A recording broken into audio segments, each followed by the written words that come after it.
Hello and welcome back to the Villa Filler podcast. This is once again me, your solo host, Dan Wiseman, coming to you again after what's been a very busy weekend of action on the Villa front.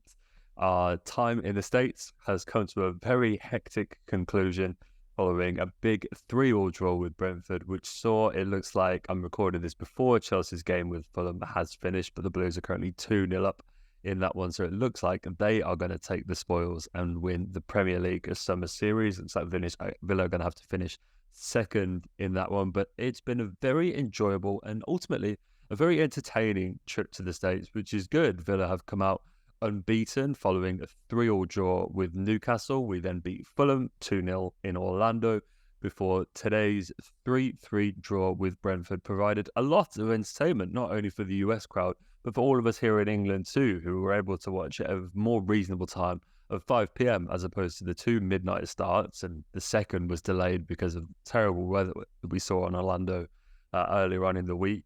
It was delayed until the early hours of the morning. I know a few of you guys stayed up to watch it. Dale over at AVSC Stato did a live stream for it as well for the first half, I believe, which is, that is some dedication to the cause to be doing that on a school night. But yeah, today's game was really, really fun. And I think it would have drawn a lot of eyes to the Villa. Obviously, we bounced back really nicely after going 2-0 down. The first goal, Kevin Shaw, that gets played over the top. I think all of us thought it was offside, given that, he came onto the ball and already had kind of 10, 15 yards on our defence. But he ran through. Konsa tries to slide in from a kind of awkward angle. It's not really a side. It's kind of coming in to block the ball. He's coming in from a slightly awkward angle, gets the timing kind of wrong. It's a little bit clumsy. He's not actually a million miles away. Shada still manages to get a shot off. It's saved by Martinez, but he was definitely impeded. Correct decision is penalty.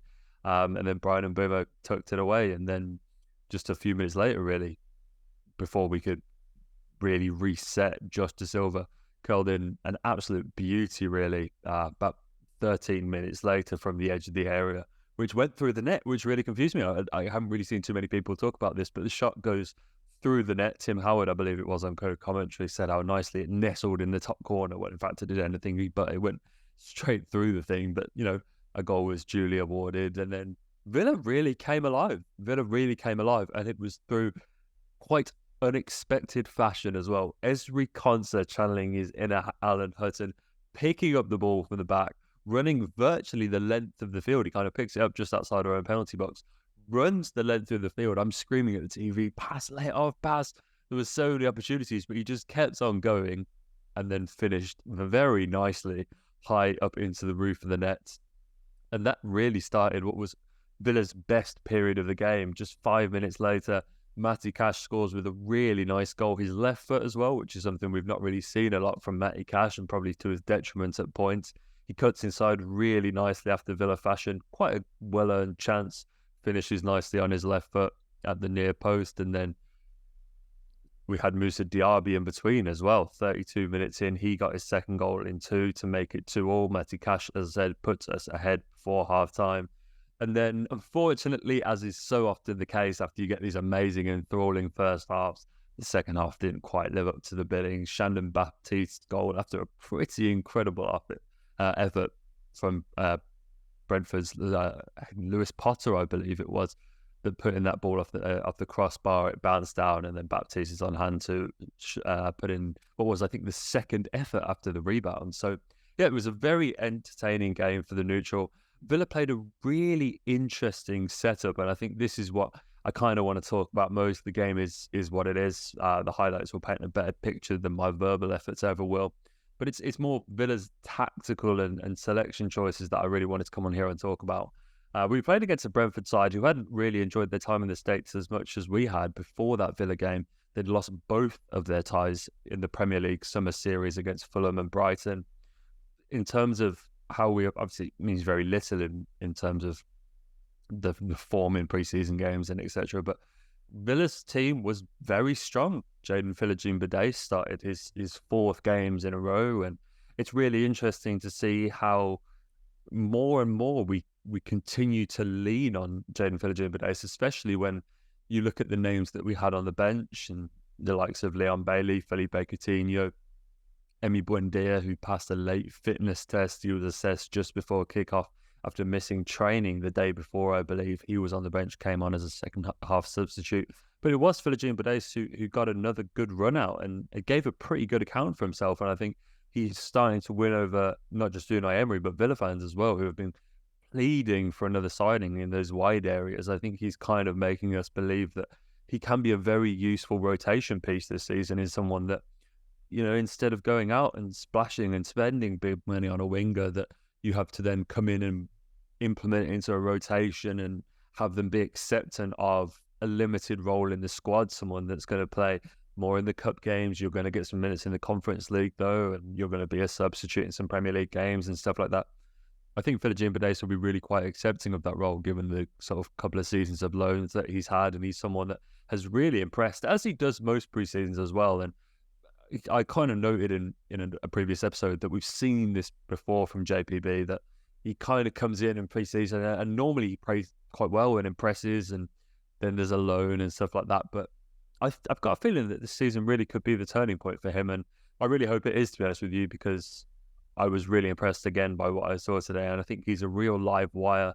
And I think in those games, he's going to really be so desperate to impress, and every minute that he does get in this senior team this season, should he get many, I think he'll really give 100% for, and that's exciting, and that's ultimately what you want for your young players. So he would obviously help with the homegrown quota and everything like that in the Conference League. So there's all kind of benefits of keeping Jadon in and around the first team. So who knows, he might just be one to watch over the upcoming campaign.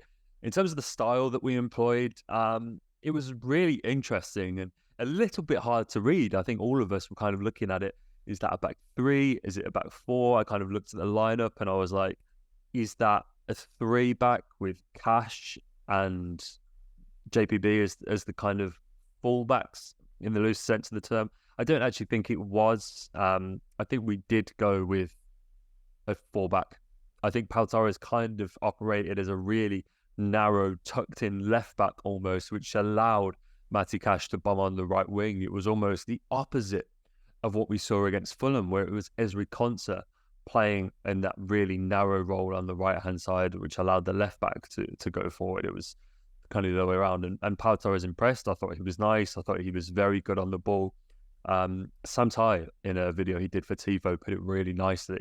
It sort of summed up the signing of Pau Torres in that he's not really someone that you employ or sign to improve defensively. He's actually someone that you sign despite being a centre back, that you want to improve offensively as a result of that signing, which is a really nice way to sum up Pau Torres. And I think if you start to think of him as an almost attacking transfer rather than a defensive one, I think you'll see him in an entirely new light. And it's with that kind of mentality that I was really impressed by some of the line splitting passes that he was able to pick out today.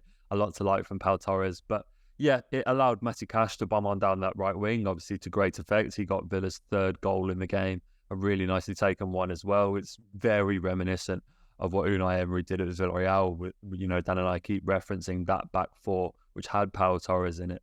Not as a left back, though. That was Pervis Estupiñán that's now playing for Brighton. But it was Juan Foyth that was tucked in on that right-hand side as a centre-back come full-back, which allowed the left-back to bomb on down the left wing. And these kind of tilted defences are quite common nowadays in world football, and so might give a little insight as to how Villa will be lining up throughout the season. But I think we'll show a lot of technical flexibility. I think we've seen that in pre-season. There's a lot of different players being used, as always, a lot of different styles, a lot of different roles. We saw Diaby and JPB swapping wings quite a lot, so there's a lot to work out. But I think Villa this season will be a really flexible team, both tactically and in terms of personnel. I think game by game, depending on the opposition, depending on the competition, we'll see a lot of different tweaks from Unai, trying to get the best out of his players depending on who we're playing against. I think we'll really tailor our outlook depending on our opposition.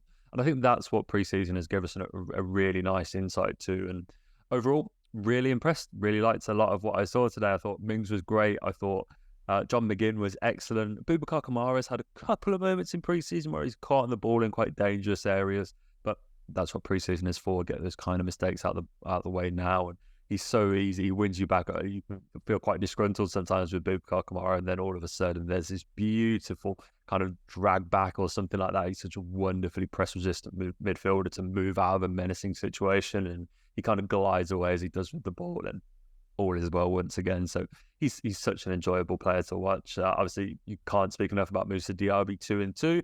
Don't want to get too carried away too early, but the early signs are really good from Moussa. It's a nicely taken goal from him. Thought Ali looked a little bit rusty in places. Had that chance in the first half where he kind of tried to take it around Flecken, and the Brentford goal, it kind of went wide of the post. The touch was a little bit heavy, but overall, no cause for concern there, really. It's been a pretty good trip to the US for Aston Villa. We'll now come back where we face Lazio at the Best Cup, believe it or not, on Thursday before flying out to Spain to face Valencia in what will be our final pre-season game. The start of the season is just less than a couple of weeks away now, so just right around the corner for the Villa now, and things are really going to start to heat up. I think transfer interest has kind of cooled a little bit. There's been a few bits and pieces on Ferran Torres, someone that we've obviously discussed at length here on the Villa podcast, and kind of has gone a little bit quiet since we've been out in the States. I think Unai Emery confirmed that a goalkeeper isn't a position that we'll be looking to strengthen, which is interesting. I think more and more as we go on, I think you start to see JPB settle in on the wings, and Cameron Archer really seems like he's going to be the guy that we lean on. I think any business that we do is going to be towards the end of the window. I think when you're talking about these high-profile targets like a Ferran Torres, or we've seen João Felix links and stuff like that, these players are only going to come to Villa sort of at the end of the window. They're really going to want to assess all of the options available to them before they make a decision.